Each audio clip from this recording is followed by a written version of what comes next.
ChrisWilliam on the beat. Seta mataracha usafarire kufunga uchidzoka suri, chingofokasa nezviri mberi. Ukada kuzvifungisisa kana pfungwa dzotopika cheri, chingoita move onika zviperi. Kana wakarwadziswa ukaramba uchizistresa ndiwe wakutozwadzisa, unofana kuzvifundisa kuti fenda kana vakuda kupedzisa. Havamikupe kana tora asi vanoda kusafisa, ezvitsodo kushandisa kovaratidza unopisa moya uzikora.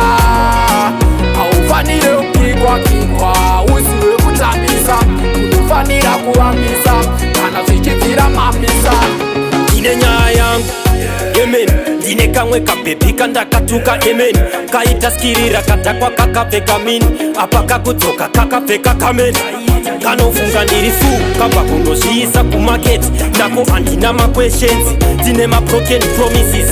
Iko ndiko kanga kari selfish, ungrateful and lavish. Ndakapedza time ndichitolareta rubbish. Havamikupe panatora asi vanoda kusafisa, ezvitsodo kushandisa kovaratidza unopisa moya uzikora. Haufanire kupikwa-pikwa uziwe kutambisa, unofanira kuvambisa kana zvichibvira mamisa. Panorema upenyu wanzwa uri heavy, chitosunga tsimbe usepaipi, osiva una tenzi iwe uri safe. Varipo tazokuda waba mukrefi, basi uripo pasatsvowa lafu, tovaito kukondorera chikafu. Usatengete chikumbu chingakuremerwa kadona chakakurisa kukudarika munhu.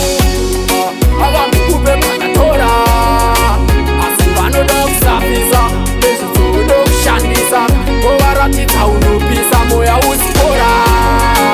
Haufanire kupikwa-pikwa uziwe kutambisa, unofanira kuvambisa kana zvichibvira mamisa.